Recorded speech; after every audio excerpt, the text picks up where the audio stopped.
नमस्कार मित्रों। मित्रों, काल पुरुष की कुंडली का पहला भाव, एक नंबर राशि, जी, मेष राशि, एरिस एसेंडेंट जिसे हम बोलते हैं। ये राशि अपने आप में बहुत ज्यादा एक स्पेशल राशि कही गई है, क्योंकि काल पुरुष के जीवन का प्रारंभ ही इस राशि से होता है। बेसिकली हमारी एस्ट्रोलॉजी में जो भी जोडिक साइन है, टोटल 12 जोडिक साइन है, जो एक नंबर राशि से स्टार्ट होते हैं और 12 नंबर यानी कि 12 नंबर राशि पर खत्म होते हैं। यानी कि काल पुरुष के जीवन का जो प्रारंभ था वो एक नंबर राशि से, और जो आखिरी राशि थी वो 12 नंबर राशि। इसी ये जो पैटर्न है, ये हम अपने एस्ट्रोलॉजी में हर एक का वर्क चार्ट जब भी प्रेडिक्ट करते हैं, जब भी उसका विश्लेषण करते हैं, तो इन सब चीजों को भी ध्यान में रखते हैं।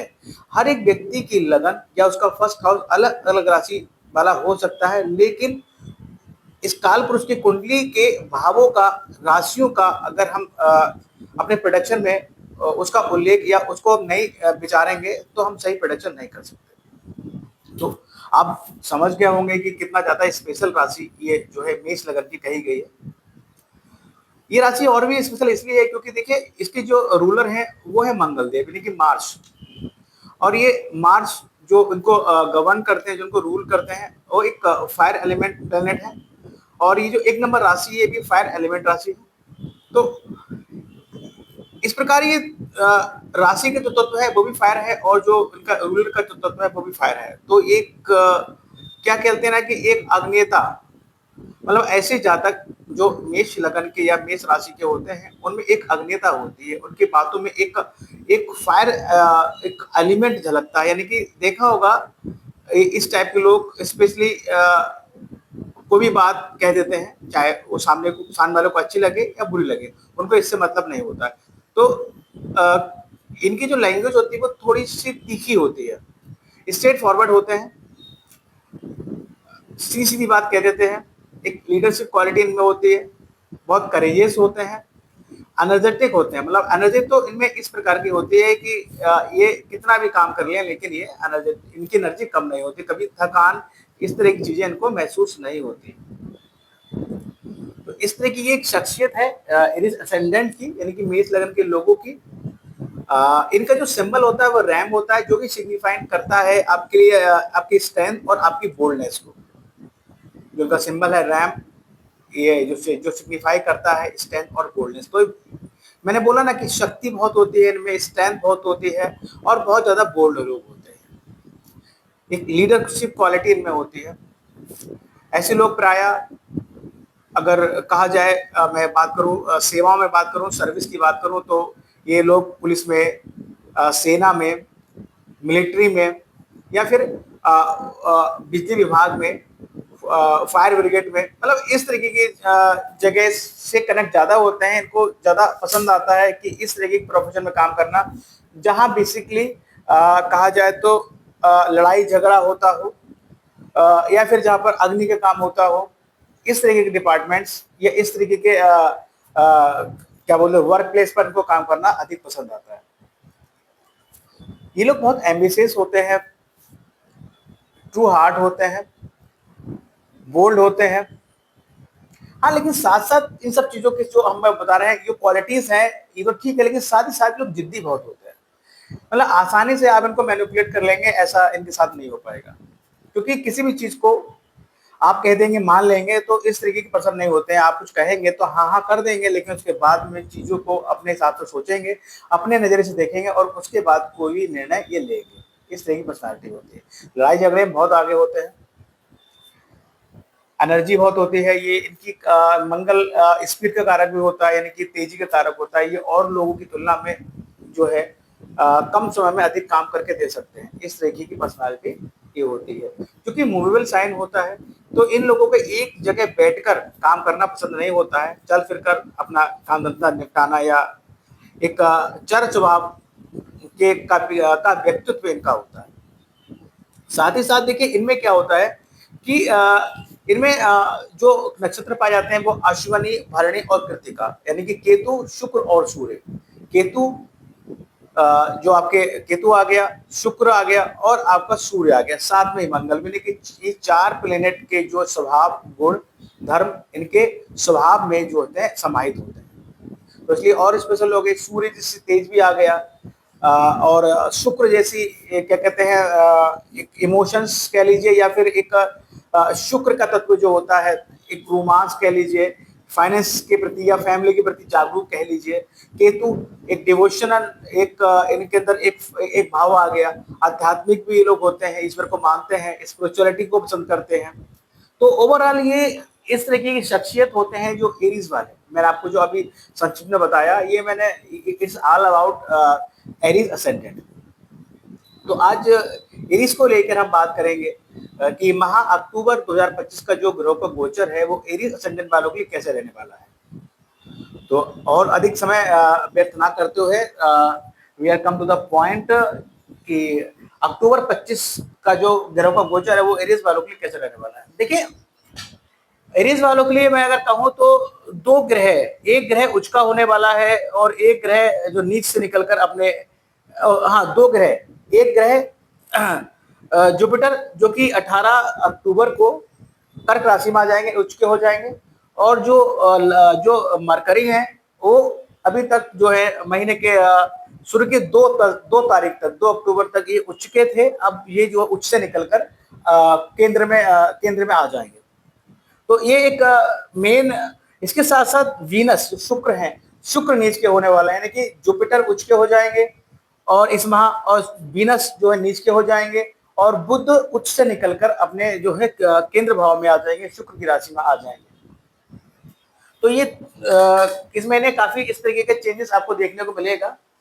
बात की जाए एरीज के, लग्नेश की, देखिए लग्नेश मार्च जो है वे लिब्रा में बैठे हुए हैं, जो कि 26 अक्टूबर तक लिब्रा में रहेंगे। इन लग्नेश का सप्तम भाव में बैठना, हालांकि जो 7th हाउस होता है ये अपोजिशन का होता है, जन्म पत्रिका का 2nd और 7th भाव मार्केस भाव का आ गया है। तो लग्नेश का 7th हाउस में बैठना बहुत ज्यादा अच्छा तो मैं नहीं कहूंगा, लेकिन यहाँ बैठकर ये अपने ही भाव को जब देखते हैं 7th अपनी 7वीं दृष्टि से, तो हेल्थ को लेकर जो हमें चिंता रहती है कि मारक भाव में बैठ गया हमारा लग्नेश, तो वो इशू इतना बड़ा नहीं रहता, क्योंकि लग्नेश स्वयं अपने भाव को देख रहे होते हैं, स्वयं अपने स्वास्थ्य को देख रहे होते हैं, तो वो इतना डरने वाली उसमें बात नहीं होती।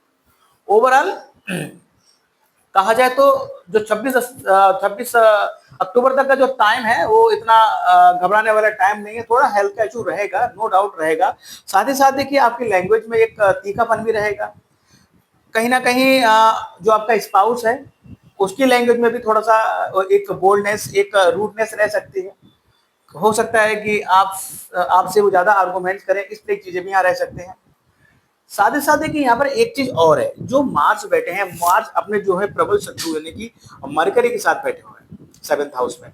2 अक्टूबर जैसे ही बीतेगा, 3 अक्टूबर आएगा, जो मरकरी है, छठे भाव का स्वामी भी है, एक तो पहले ये, एक तो छठे भाव का स्वामी है और तीसरे भाव का स्वामी होकर ये आपके ही साथ आ जाएगा 7th हाउस में।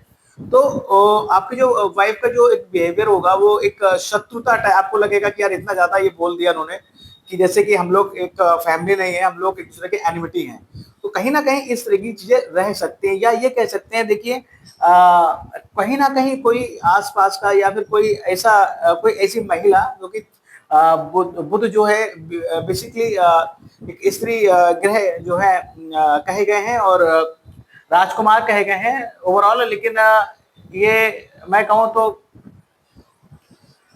सॉरी, स्त्री की ग्रह का तो चंद्र और वीनस रहते हैं, लेकिन ये राजकुमार कहेंगे। लेकिन छठे भाव का स्वामी एक शत्रु भाव आपके स्पाउस के पास आकर बैठ गया, कोई ऐसा शत्रु हो सकता है, क्योंकि रिप्रेजेंट करते हैं बुआ बहन को मरकरी, मैंने यहाँ से इसको कनेक्ट किया था स्त्री के लिए। तो हो सकता है कि आस पास की रिश्तेदारी में या फिर कोई घर परिवार में कोई ऐसी बुआ बहन हो जो आपके स्पाउस का कान भरे, और उस सब कारणों के वजह से आपके और आपके स्पाउस के बीच कोई ना कोई वैचारिक मतभेद बने। तो ये स्थिति यहाँ ज्यादा प्रगाढ़ है, यानी कि अगर मैं कहूँ तो 23-10 यानी कि 23 अक्टूबर तक का जो पीरियड है, तो ये पॉसिबिलिटी है कि आपके और आपके स्पाउस के बीच कोई ना कोई मनमुटाव, कोई ना कोई झगड़ा फसाद होने के चांसेस यहाँ बने हुए हैं। हेल्थ, मार्स अपने भाव को देख रहा है, लेकिन साथ में बुध आ गया, तो कहीं ना कहीं मंगल खुद को यहाँ पीड़ित महसूस करेगा। तो थोड़ा बहुत आपके स्वास्थ्य को लेकर थोड़ा सा कहीं ना कहीं कुछ हल्का फुल्का आपको डाउनफॉल दिख सकता है, लेकिन वो डरने वाली ये चिंता का विषय नहीं होगा। स्वास्थ्य से रिलेटेड कोई इतनी गंभीर समस्या आपको नहीं होगी इस पीरियड में। अब देखिए बात करते हैं आपके सेकेंड हाउस की। सेकेंड हाउस में जो राशि पड़ी है वो वीनस की पड़ी हुई है। और वीनस कहाँ है? वीनस जो है पंचम भाव में बैठे हुए हैं, फिफ्थ हाउस में बैठे हैं, केतु के साथ बैठे हैं। वीनस जो है प्रेम का एक रोमांस का कारक भी होता है, और वो पंचम भाव जिसको प्रेम का भाव कहते हैं वहां बैठा हुआ है। अच्छी पोजीशन है। जो वीनस है वो यहाँ आपके बैठेंगे करीब 8 अक्टूबर तक यहाँ रहेंगे, यानी कि वीनस 8 अक्टूबर तक पंचम भाव में रहेंगे। तो 8 अक्टूबर का जो टाइम है, ये टाइम आपके लिए ठीक रहेगा, क्योंकि साथ में केतु भी युति बनाए हुए बैठे हैं। केतु क्या करते हैं? केतु डिटैच कर देते हैं कहीं ना कहीं। केतु यहाँ पे, हालांकि केतु यहाँ पे अभी इतने प्रबल नहीं है, लेकिन फिर भी पंचम भाव में बैठकर केतु कहीं ना कहीं आपको आपके बच्चों से डिटेक्ट करेंगे, या फिर डिटैच करेंगे, या फिर हो सकता है कि जिससे आप प्रेम करते हो कहीं ना कहीं उसके लिए आपके मन में एक डिटैचमेंट जैसी भावना आए। यानी कि इस पीरियड में जो चीज चल रही थी, तो उस पीरियड में ये है कि भाई जिनसे प्यार करते हैं, जो बच्चे हैं, उनके बारे में इतना अधिक आप ना सोचें, क्योंकि यहाँ पर शुक्र यहाँ बैठे हुए हैं, क्योंकि 8 अक्टूबर तक यहाँ रहेंगे। तो 8 अक्टूबर के टाइम में जो चीजें हैं ना केतु वाली, ये आपको दिखाई नहीं देंगी, फील नहीं होगी, क्योंकि शुक्र यहाँ अच्छी पोजीशन में बैठे हुए हैं। केतु इतने प्रबल नहीं है, तो केतु इतने इफेक्टिव यहाँ नहीं रहेंगे, क्योंकि लेकिन केतु है, ग्रह है, अपना कार्य तो देगा ही देगा। तो इस पीरियड में जो है मैं कहूँ कि 8 अक्टूबर तक का जो पीरियड है आपके प्रेम प्रसंगों के लिए अच्छा है, जिससे आप प्यार करते हैं उसके लिए ठीक है। अगर जो लोग न्यू बेबी अगर प्लान करने की सोच रहे हैं, तो यहाँ 8 अक्टूबर तक का पीरियड निकले ठीक है। हो सकता है कि किसी मेडिकल ट्रीटमेंट की जरूरत पड़ सके, आप पड़े इस पीरियड में, ये पॉसिबिलिटी है, क्योंकि पंचम भाव का स्वामी छठे भाव में बैठा हुआ है। तो थोड़ी बहुत कठिनाई के साथ आप बेबी कंसीव कर सकते हैं 8 अक्टूबर तक का जो पीरियड है उसमें। केतु सर्जरी के कारक भी होते हैं, सर्जरी वगैरह भी यहाँ हो सकती है। इन सब चीजों को लेकर, प्रेगनेंसी को लेकर थोड़ा सा सजग जागरूक रहने की आवश्यकता तो आपको यहाँ रहेगी अगर आप एरिस फीमेल हैं तब। अब देखिए इसके बाद मैं बात करता हूँ कि आपके हाँ यहाँ पर देखिए एक चीज और मैं कहूंगा कि शुक्र जो है पंचम भाव में जब तक बैठे तब तक तो ठीक है, लेकिन जैसे ही शुक्र जो है 9 अक्टूबर को ये अपने नीच राशि में आ जाएंगे, यानी कि वीनस आ जाएंगे छठे भाव में, और वर्गो साइन में आ जाएंगे, तो वहां ये नीच के कहे गए हैं। तो कहीं ना कहीं जो ये पीरियड है शुक्र का, करीब 1 नवंबर तक यहाँ रहेंगे, 1 नवंबर तक रहेंगे, पूरा 1 महीना मान लीजिए आप। तो इस पीरियड में आपको अपने खाने पीने की चीजों पर विशेष ध्यान देना पड़ेगा। कोशिश कीजिए कि बाहर का ज्यादा ना खाएं आप, वरना नुकसान होगा, फूड पॉइजनिंग हो गई। कोई बियर वगैरह, कोई विस्की बियर पीने की अगर आदत है तो उसको थोड़ा कम कीजिए, इस पीरियड में आप ना करें इसका सेवन, अदरवाइज नुकसान होने के चांसेस यहाँ पर हैं, तबीयत बिगड़ने के चांसेस भी यहाँ रहेंगे। साथ ही साथ अपनी फैमिली से इस पीरियड में, यानी कि 9 अक्टूबर से लेकर 1 नवंबर तक का जो पीरियड है, इस पीरियड में आप इस चीज का भी कोशिश कीजिए कहीं ना कहीं कि आपके परिवार वालों से कोई वाद विवाद ना हो। लेकिन इस पीरियड में अगर आप लोन वगैरह लेने की सोच रहे हैं, तो ये चीज आपकी होती हुई दिखेगी, लेकिन उसमें भी अननेसेसरी कुछ ना कुछ व्यय या कुछ ना कुछ अड़ंगा जरूर रहेगा। इसके अलावा कहा जाए तो चूंकि जो पीरियड है 8 अक्टूबर से लेकर 1 नवंबर तक का जो पीरियड रहेगा, इस पीरियड में कहीं ना कहीं अगर फीमेल एरीज है तो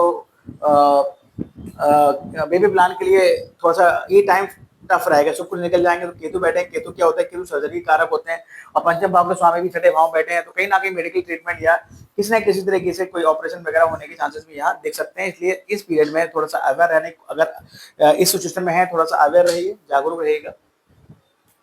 बात करते हैं देखिए आपके थर्ड हाउस की। थर्ड हाउस में जुपिटर विराजमान है, जो कि 17 अक्टूबर तक यहाँ रहने वाले हैं, यानी कि भागेश होकर जो है सब भागेश होकर तीसरे भाव में बैठे हुए हैं, और यहाँ बैठकर ये अपनी सप्तम दृष्टि से अपने भाग्य भाव को देख रहे हैं। ये पोजीशन आपके लिए अच्छी थी। जो अभी तक आप यात्रा कर रहे थे, छोटी मोटी यात्रा कर रहे थे, उन यात्रा से आपको लाभ हो रहा था। और कहीं ना कहीं आप अगर थर्ड हाउस से रिलेटेड काम कर रहे थे, IT multimedia, online working, tour and travels, commission, या फिर कह लीजिए कि कम्युनिकेशन से रिलेटेड जो भी काम कर रहे थे, वो काम में आपको भाग्य का पूर्ण सपोर्ट मिल रहा था और आपको फायदा हो रहा था। तो ये स्थिति अच्छी है, क्योंकि यहाँ बैठकर जुपिटर जो है कहीं ना कहीं देखिए, जब मैंने बोला कि मंगल और बुध की युति आपके 7th हाउस में बनी हुई है, ठीक है, और ये युति और ज्यादा जो प्रंगाण या कहें मतलब इफेक्टिव होगी वो आपके 3 अक्टूबर से होगी, क्योंकि बुध भी जब यहाँ आ जाएंगे तो यहाँ पर जुपिटर जो क्या करेंगे, देखिए आपके भाग्येश जो बैठे हैं थर्ड हाउस में 17 अक्टूबर तक यहाँ रहेंगे, यानी महीने के जो आधे दिन है उसमें यहाँ बैठकर ये जो है पंचम दृष्टि से आपके सप्तम भाव को देखेंगे। तो ये जो मंगल और राहु का जो कॉम्बिनेशन 7th हाउस में बताया था कि आपके और आपके पार्टनर्स के बीच, आपके स्पाउस के बीच जो इशू या जो वैचारिक मतभेद बन रहे थे, उनको जुपिटर की उपस्थिति के कारण आप 17 अक्टूबर तक उनको होल्ड करे रहेंगे, उनको संभाले रहेंगे, चीजें नियंत्रण में रहेंगी। लेकिन 17 अक्टूबर जैसे हटेगा चीजें थोड़ी सी जो है बिगड़ेगी, क्योंकि जुपिटर का एक्सपेक्ट वहां से हट जाएगा तो थोड़ी सिचुएशन यहाँ पे गंभीर होगी। तो इस चीज का आपको विशेष ध्यान देना होगा। देखिए तीसरी दृष्टि से जुपिटर बैठकर तीसरी जो भाव में बैठे हैं जुपिटर, वो अपने भाव को देख रहे थे। ये अच्छा एक आपके लिए योग भी था, और विदेश जाने के चांसेस भी आपको, या इस पीरियड में आप जो पीरियड अभी गुजरा है 17 अक्टूबर तक का जो गुजरने वाला है जुपिटर का, कहीं ना कहीं जो लोग विदेश सेट होने की सोच रहे थे या हायर एजुकेशन के विदेश जाने की प्लान कर रहे थे, वो कहीं ना कहीं आप लोगों का ये सपना पूरा जरूर हुआ होगा। और जिनका रह गया है या जो बिल्कुल लास्ट में बिल्कुल पीक पर है, तो कहीं ना कहीं 17 अक्टूबर तक वो लोग भी इन सब चीजों का फायदा, ये योग मतलब इस योग का फायदा उनको मिल सकता है। यहाँ से बैठकर एक 11 जो है नवम दृष्टि से 11 भाव को देखते हैं, तो इनकम के लिए भी ये अच्छा पीरियड था। यानी कि जो छोटी मोटी ट्रेवलिंग थी या जो थर्ड भाव से रिलेटेड जो आप काम कर रहे थे उससे आपको इनकम हो रही थी। अब इसके बाद चूंकि बात करते हैं, अब साथ ही साथ थर्ड हाउस में जुपिटर थे, तो कहीं ना कहीं आपके सिबलिंग, आपके पड़ोसी वगैरह से आपके संबंध अच्छे हैं। अब जुपिटर आपके जो है पंचम भाव में, चतुर्थ भाव में आ जाएंगे, यानी 18 अक्टूबर को जुपिटर अपनी राशि बदलेंगे और वो कर्क राशि में आ जाएंगे, जो कि आपके 4th हाउस में पड़ी हुई है। यहाँ होकर जुपिटर उच्च के हो जाएंगे, तो ये और अच्छी पोजीशन है। जुपिटर का उच्च का होना बहुत अच्छा माना गया है। जुपिटर आपके भाग्य भाव के स्वामी है और आपके द्वादश भाव के स्वामी, यानी कि विदेश भाव के स्वामी, और आपके जो है नवम भाव के स्वामी, यानी कि आपका भाग्य उच्च का होकर आपके सुख भाव में जब बैठ जाएगा तो आपको बहुत ज्यादा मेहनत करने की जरूरत नहीं पड़ेगी। सुख के सहारे, मतलब भाग्य के द्वारा आपको सुखों की प्राप्ति होगी।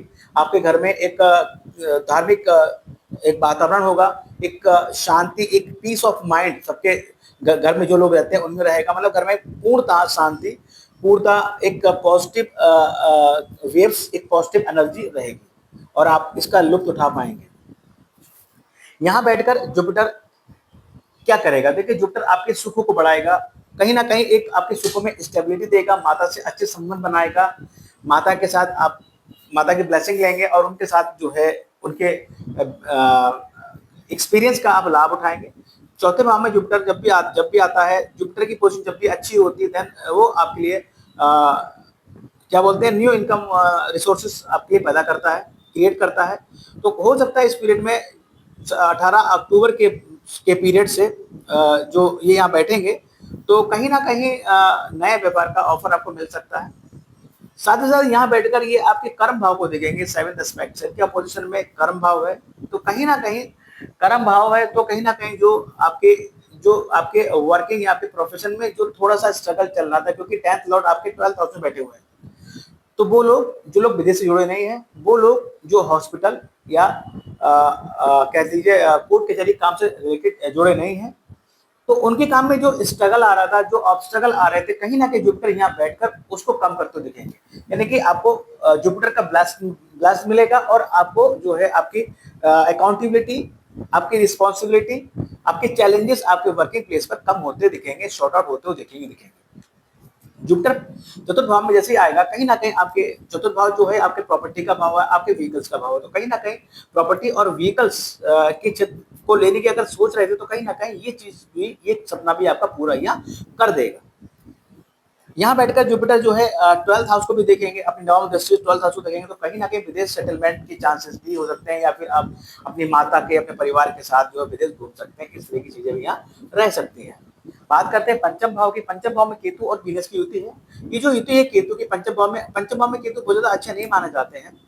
पंचम भाव आपके बच्चों का भाव होता है, आपके बुद्धि का भाव होता है, विद्या का भाव होता है, प्रेम भाव होता है। तो कहीं ना कहीं जब तक वीनस यहाँ पर है, मैं अगर प्रेम की बात करूं तो आई मीन टू से 8 अक्टूबर तक का पीरियड तो आपका ठीक रहेगा, लेकिन 8 अक्टूबर के बाद जैसे वीनस निकल जाएंगे तो अकेले रह जाएंगे, तो चीजें थोड़ी सी रहेंगी। आप हो सकता है कि आप आपके बच्चों का थोड़ा सा डिटैच या थोड़ा सा मनमुटाव हो, या फिर जिस प्रेम करते हैं उसे थोड़ी बातचीत में कमी आए, इस तरह की चीजें यहाँ रह सकती हैं।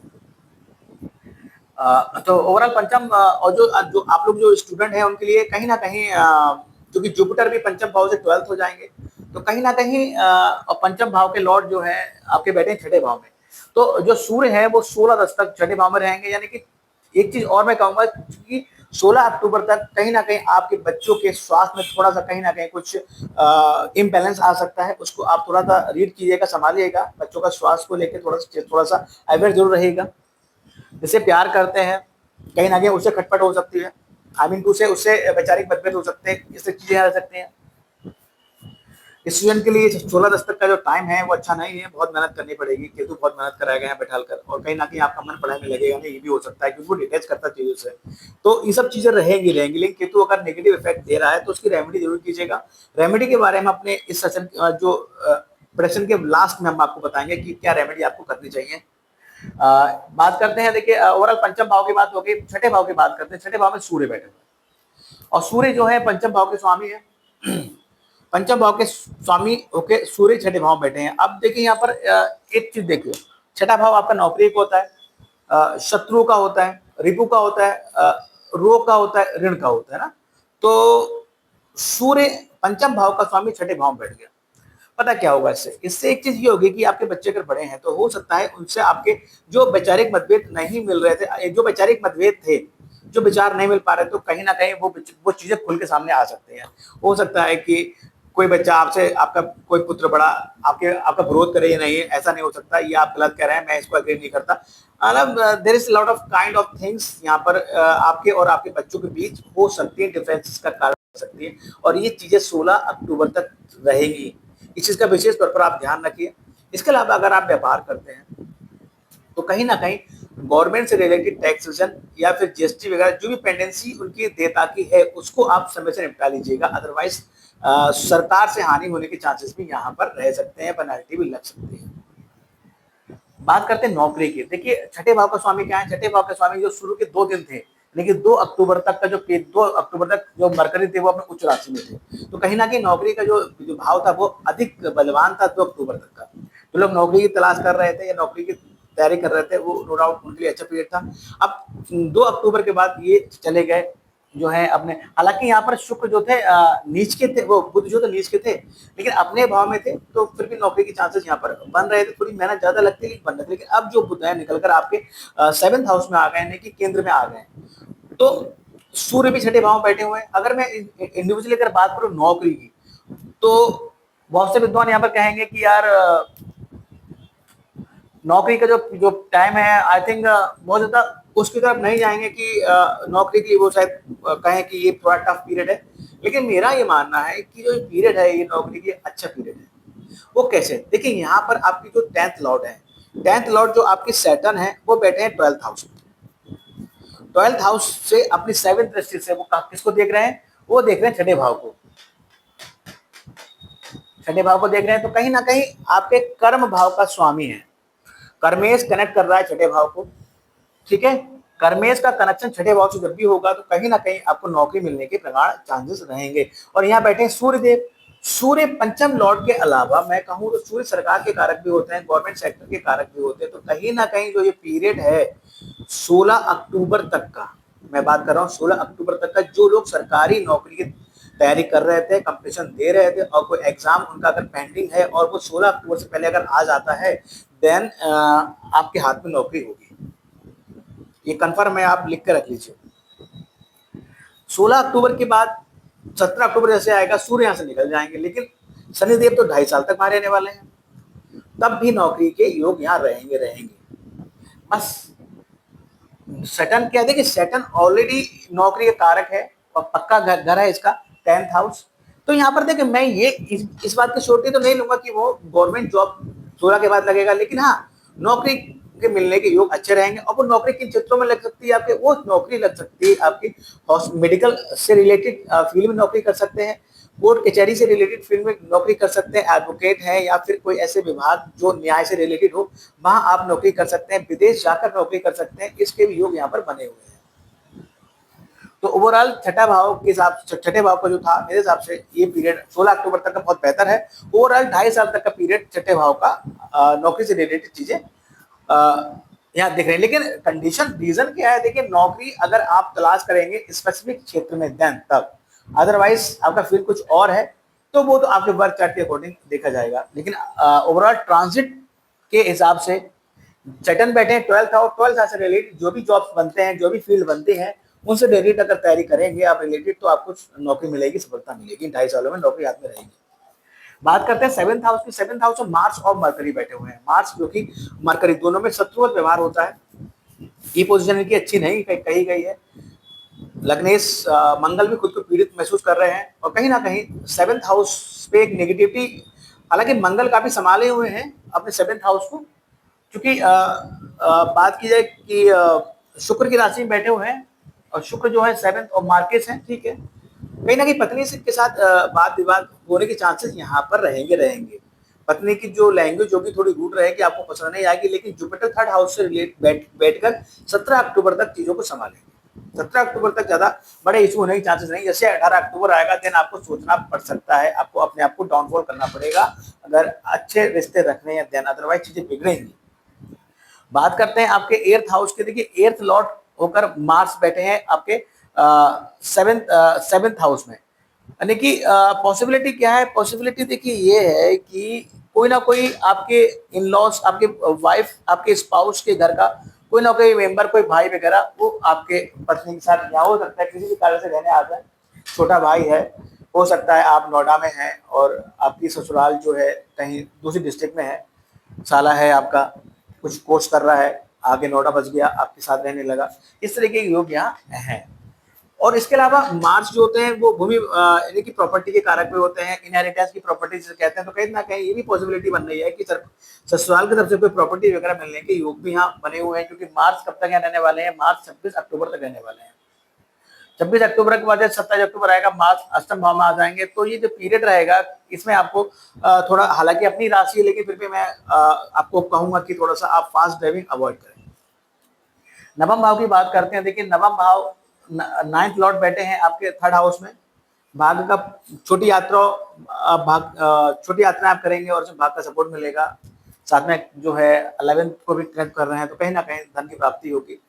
अब भागेश जो है सुख भाव में चले जाएंगे उच्च के होकर, तो ये बहुत अच्छा योग बनेगा। प्रॉपर्टी बनाने की सोच रहे थे वो भी बनेगी, वाहन खरीदने की सोच रहे थे वो भी बनेगी, माता के साथ अच्छे संबंध रहेंगे, सुख में वृद्धि होगी। भाग जो है आप थोड़ी सी मेहनत करेंगे, भाग आपको 10 गुना आपकी मेहनत से आगे बढ़कर 10 गुना आपको फल देगा। भागी पोषण अच्छी है आपकी। बात करते हैं 10th लॉर्ड की। 10th लॉर्ड बैठे हैं आपके 12th लॉर्ड में, 10th और 11th लॉर्ड बैठ गए 12th लॉर्ड में, यानी कि जो 2.5 साल का पीरियड है ना, यानी कि 5 दिसंबर 2027 तक का जो पीरियड है, 5 दिसंबर 2000 नहीं 2 जून 2027, सैटर्न जो है 2 जून 2027 तक 12th हाउस में रहेंगे, 2.5 साल तक रहेंगे। तो कहीं ना कहीं इस पीरियड में कहीं ना कहीं आपके चैलेंजेस बढ़ेंगे काम धंधे में।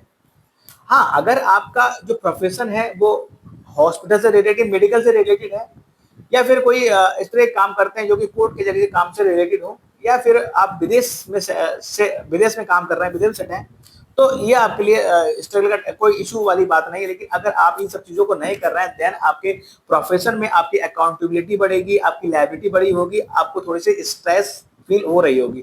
इस तरह की चीजें यहाँ पर सैटर्न आपको दे रहा होगा। अब इसके बाद सैटर्न यहाँ बैठकर क्या करेगा, देखिए सैटर्न यहाँ बैठकर आपके 2nd हाउस को कनेक्ट कर रहा है। तो कहीं ना कहीं काम प्रोफेशन को लेकर आप घर से बाहर आप गए होंगे, क्योंकि सैटर्न की जो पोजीशन है वो यहाँ इस मतलब टाइम हो गया है, सैटर्न जब 12th राशि में आए हैं तो ये योग घर से दूर जाने का योग बना हुआ है आपके। हो सकता है आप कहीं शिफ्ट हो गए हो अपने प्रोफेशन को लेकर घर से दूर, या फिर नहीं हुए हो तो आगे आने वाले समय में आप के साथ ये होने वाला है।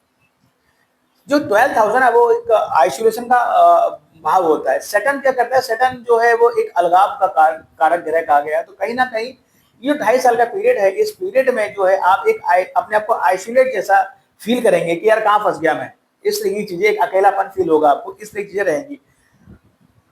साथ ही साथ 11th लॉर्ड भी है, यानी कि मित्रों पर खर्चा हो सकता है, मित्रों को वैसे व्यय हो सकता है, अननेसेसरी अनफिजूल खर्चा जिसे कहते हैं वो हो सकता है। साथ ही साथ जो कमाएंगे उसका एक बड़ा पोर्शन आप व्यय करेंगे। इस तरह की चीजें तो आप मान के रखिए।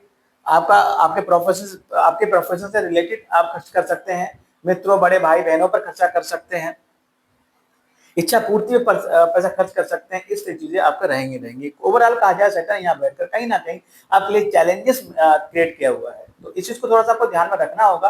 और अगर सेटल आपको अच्छा रिजल्ट नहीं दे रहा है तो आप उसकी रेमेडी जरूर कीजिए, क्योंकि 2.5 साल तक का पीरियड काफी लंबा पीरियड होता है। बात करते हैं 11th हाउस की। देखिए 11th हाउस में राहु बैठा हुआ है, इच्छा पूर्ति के भाव में राहु की पोजीशन बहुत अच्छी मानी गई है। ये आपकी इच्छाओं को बहुत बढ़ा देता है। अगर मैं कहूं तो जो ये पीरियड है, राहु 1.5 साल तक यहाँ रहने वाले हैं। राहु 5 दिसंबर 2026 तक रहने वाले हैं। देखिए 5 दिसंबर 2026 तक राहु 11th हाउस में रहेंगे। तो कहीं ना कहीं इस पीरियड में आप टोटली अटैच रहेंगे अपनी इच्छाओं की पूर्ति करने के लिए। मतलब आपको सांसारिक सुख सुविधाओं के पीछे दौड़ाता रहेगा। अच्छी पोजीशन तो मानी गई है, नो डाउट। ये एक शेडो है, एक क्या बोलते हैं ना, राहु क्या है, राहु एक छाया है, आपको ढक लेगा, आपको अपनी इच्छाओं के अलावा कुछ दिखेगा नहीं, आप बहुत एम्बिशियस हो जाएंगे। यहाँ पर 11th का राहु कहीं ना कहीं मैं बताऊं कि पंचम और 7th हाउस कनेक्ट करता है। मैंने बोला था कि वीनस 8 अक्टूबर तक यहाँ रहेंगे, उसके बाद ये आ जाएंगे आपके छठे भाव में। और उसके बाद जैसे ही वीनस की बात करी जाए, वीनस 2 नवंबर के बाद ये आपके सप्तम भाव में आ जाएंगे। तो कहने प्रेम विवाह का योग जो बनेगा वो आपके 2 नवंबर के से बनेगा। लेकिन राहु की बात करें, राहु यहाँ बैठकर कहीं ना कहीं आपको कह लीजिए लव अफेयर्स देता है, इस तरह की चीज देता रहता है, क्योंकि ये कनेक्ट करता है यहाँ से पंचम भाव को, कनेक्ट करता है कि 7th भाव को। इस तरह चीजें यहाँ 7th हाउस का जो राहु होता है, मैं कहते हैं ना अनऑक्सोडक्स जो है, कहते हैं अनैतिक शादी देता है, यानी कि जो परंपरा से हटकर लीक छेड़कर हो, ठीक है, अफेयर वो कब होगा, जब आपका अफेयर होगा तभी होगा। आप 11th का भी राहु कुछ ऐसा ही करता है, वो भी करेक्ट करता है। लेकिन वो यहाँ पर आपको जो है ना कि 11th हाउस में बैठा है, इनकम के भाव के इच्छा पूर्ति भाव में बैठा है। तो इच्छा पूर्ति के लिए आप यहाँ पर जब तक राहु है, आप नैतिक अनैतिक सब भूल के अपना जो है साम दाम दंड भेद एक ही चीज पे अप्लाई करेंगे अपनी इच्छा पूर्ति पे। लेकिन यहाँ बैठकर कहीं ना कहीं आपके लव अफेयर्स को भी क्रिएट करता है, इस चीज का आपको ध्यान रखना होगा। 12th हाउस में सटन बैठे हुए हैं, 12th लॉर्ड बैठे हैं आपके 3rd हाउस में, यानी कि विदेश जाने के अच्छे योग हैं, घर से दूर जाने के योग हैं। उसके बाद जैसे ही जुपिटर 4th हाउस में जाएंगे तो ये और प्रबल हो जाएंगे। हो सकता है आप घर परिवार के साथ विदेश सेटल हो जाए, इस तरह चीजें भी यहाँ रह सकती हैं। तो अब बात करते हैं कि अमावस्या के इस माह 20 अक्टूबर को सोमवती अमावस्या है। राहु आपको अच्छा अगर रिजल्ट नहीं दे रहा है तो उसकी रेमेडी आप अमावस्या पर कर सकते हैं। प्रदोष व्रत है, चतुर्थी है, शरद पूर्णिमा है, गज केसरी योग लगेगा। एक साथ 14, 21 और 28 अक्टूबर को गज केसरी योग लगेगा। गज केसरी योग के बारे में सदैव भी बोला जाता है कि बहुत छोटी सी मेहनत से आप फर्श से अर्श पर पहुंच जाते हैं। और इन दिनों के अपेक्षा बाकी दिनों को अगर कंसीडर करेंगे तो इन दिनों में आपके हाथ में कैश फ्लो अच्छा रहेगा। देखिए इस माह दशहरा पड़ रहा है आपके 2 अक्टूबर को, और आपकी धन त्रयोदशी पड़ रही है 18 अक्टूबर को, नरक चतुर्दशी पड़ रही है आपकी 19 अक्टूबर को, भाई दूज 23 अक्टूबर को। तो मैं सबसे पहले तो भाई दूज, दीपावली, धनतेरस और दशहरा, इन सारे पर्वों की आपको बहुत बहुत शुभकामनाएं देता हूं। इसके अलावा अब बात करते हैं हम, देखिए रेमेडीज की बात कर ले। आज हम थोड़ा सा रेमेडी की बात कर लेते हैं। देखिए अमावस्या 20 अक्टूबर को है।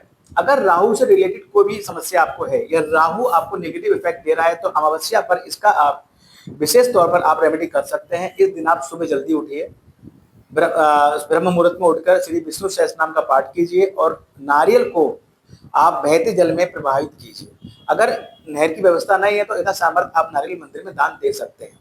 ये राहु की रेमेडी के लिए एक अच्छा उपाय है। इसके साथ साथ किचन में खाना खा सकते हैं आप, ये भी राहु की नेगेटिविटी के अच्छा उपाय है। आप कपूर की फ्रेग्रेंस ले सकते हैं, ये भी राहु की नेगेटिविटी को कम करने का अच्छा उपाय है। इसके अलावा केतु की बात करें, केतु अगर आपको बैड रिजल्ट दे रहा है देन केतु के लिए आप डॉग फीडिंग कराइए। इससे अच्छा कोई उपाय केतु के लिए नहीं है। मंदिर में जाके झंडा लगा कर आइए, मंदिर में झंडा दान कीजिए। इस तरीके के उपाय, छोटे छोटे उपाय कर आप, जिसमें ज्यादा खर्चा भी नहीं होना है, आप इन ग्रहों की नेगेटिविटी से आप बच सकते हैं। प्रदोष की बात करते हैं 4 अक्टूबर और 18 अक्टूबर को 2 प्रदोष व्रत पड़ेंगे। तो ओवरऑल अगर मैं कहूं, आपके देखिए सुख भाव के स्वामी चंद्रमा है, चंद्रमा सुख भाव का स्वामी है, कहीं ना कहीं आपको आपके 4th हाउस से रिलेटेड आपको अच्छे रिजल्ट नहीं मिल रहे हैं। देन आप प्रदोष व्रत करें। इस दिन आप शिवालय जाएं, शिव जी का जलाभिषेक करें, वहां बैठकर कम से कम एक माला पंचाक्षर मंत्र ओम नमः शिवाय का जाप अवश्य करें। चतुर्थी की बात करें 10 अक्टूबर और 25 अक्टूबर को चतुर्थी है, यानी कि संकष्टी चतुर्थी और विनायक चतुर्थी। देखिए 3rd हाउस और 6th हाउस, आप रोग ऋण रिपू से परेशान है, पड़ोसियों से परेशान है, छोटे भाई बहनों से परेशान है, ऑनलाइन वर्किंग करते हैं, टूर एंड ट्रेवल्स के काम में है, लेकिन बहुत एफर्ट करते हैं, आपको लाभ नहीं हो रहा। देन आप जाइए, आप चतुर्थी का व्रत कीजिए, 2 पर 3 संकष्टी विनायक चतुर्थी। इस दिन आप गणेश मंदिर जाइए, उनको लड्डू का भोग लगाइए, चरणों में दुर्वा अर्पित कीजिए, क्षमा याचना कीजिए, पूजा अर्चना कीजिए उनकी। देखिएगा 3rd हाउस और 6th हाउस से रिलेटेड आपको अच्छे रिजल्ट मिलने शुरू हो जाएंगे। शरद पूर्णिमा 6 अक्टूबर की है, गत के योग के बारे में बता चुका हूं मैं आपको। इसके अलावा देखिए बात करते हैं ओवरऑल जो एरीज होते हैं इनके लिए जो लकी राशियां होती है वो जेमिनी, लियो और लिब्रा, यानी कि मिथुन, सिंह और तुला, ये 3 राशियां आपके लिए बहुत लकी लोग होते हैं। इनसे सदैव मित्रवत व्यवहार रखिए, अपने कठिन समय में इनसे आप एडवाइस लीजिए और उसको अप्लाई कीजिए, आपको निसंदेह फायदा होगा। हेल्थ का इशू आपको इस महीने 18, 19 और 20 अक्टूबर 3 दिन आपको हेल्थ का इशू अधिक रहेगा। ओवरऑल जो मंगल की पोजीशन है वो मैं कहूं तो 26 अक्टूबर तक बहुत ज्यादा बेहतर नहीं है। इससे पहले कहूं कि ओवरऑल 17 अक्टूबर तक तो चीजें नियंत्रण में रहेंगी, लेकिन 17 अक्टूबर के बाद से 18 अक्टूबर से 26 अक्टूबर 26 नहीं कह सकता, मैं कहूं तो आपको 23 अक्टूबर 18 अक्टूबर से 23 अक्टूबर तक का थोड़ा सा कहीं ना कहीं डोमिनेशन या फॉल डाउन आपको होगा, लेकिन उसके अलावा भी जो विशेष दिन है 18, 19, 20 अक्टूबर, इस दिन आपका हेल्थ डाउन और दिनों के अपेक्षा ज्यादा होगा। इस चीज का आप ध्यान रखिएगा। स्ट्रेस 23, 24 और 25 अक्टूबर को स्ट्रेस आपको अधिक रहेगा। एक्सपेंसिव टाइम की बात करें 6 और 7 अक्टूबर, ये वो दिन होंगे, इन दिनों अधिक पैसा व्यय करने का आपका मन बनेगा, आपके मन में विचार आएंगे, तो अपने विचारों को कंट्रोल में रखिएगा और ध्यान रखिएगा हमारे इस वीडियो को कि हमने को डेट्स क्या बताए थे कि जिन दिनों आपको खर्चा नहीं करना है। अगर वो डेट 6 और 7 अक्टूबर है तो इन दिनों आप खर्चे को अवॉइड कीजिएगा। आगे कभी प्लान करेंगे तो निसंदेह आपको ये फील होगा, ये आपको खुद दिखेगा कि यार पहले से कम व्यय मैंने अब किया है। बात करते हैं अब देखिए एक और बात करते हैं कि देखिए आपके लिए बेस्ट स्टोन की बात करें, कोरल, रूबी, टोपाज, आप 3 स्टोन पहन सकते हैं, लेकिन मैं सदैव आपको बोलता हूं कि कोई भी स्टोन धारण करने से पहले एक बार अपनी जन्म पत्रिका का एक अच्छे एस्ट्रोलॉजर से आप प्रोडक्शन या एनालाइजमेंट विश्लेषण अवश्य करा लें और एडवाइस ऑन एस्ट्रोलॉजर ही आप कोई भी स्टोन धारण करें। आप सूर्य उपासना सदैव करें, आपके लिए बहुत हितकर होगा। शिव उपासना करें, आपकी सुख में वृद्धि होगी। आप भगवान विष्णु की आराधना करें, आपके भाग्य को प्रबलता मिलेगी। तो इस तरीके से आप ये सब कर सकते हैं। ओवरऑल देखिए एक प्रेडिक्शन रहा मेरा एरीज असेंडेंट के ऊपर अक्टूबर 25 का जो ग्रह गोचर है वो कैसा रहेगा। वीडियो पसंद है तो लाइक कीजिएगा। जिन लोगों ने हमारे चैनल ओम श्री हरि एस्ट्रोवर सब्सक्राइब नहीं किया तो प्लीज सब्सक्राइब माय चैनल। साथ ही साथ आपसे मैं रिक्वेस्ट करूंगा कि आप हमारे चैनल को ऐसे ही लाइक और हमारे वीडियो को ऐसे लाइक और देखते रहें। साथ ही साथ एक रिक्वेस्ट ये भी है कि आपके जानकारी में या आपके संबंध, आपके फ्रेंड सर्कल में या किसी भी तरह के संपर्क में जो लोग एरीज हैं उनको ये वीडियो आप जरूर शेयर करें, ताकि वो अक्टूबर 25 में होने वाले इस ग्रह के गोचर के प्रभाव को वो जान सकें और उसके हिसाब से अपना माइंड मेकअप कर सकें। तो thank you very much. Radhe Radhe, जय माता दी।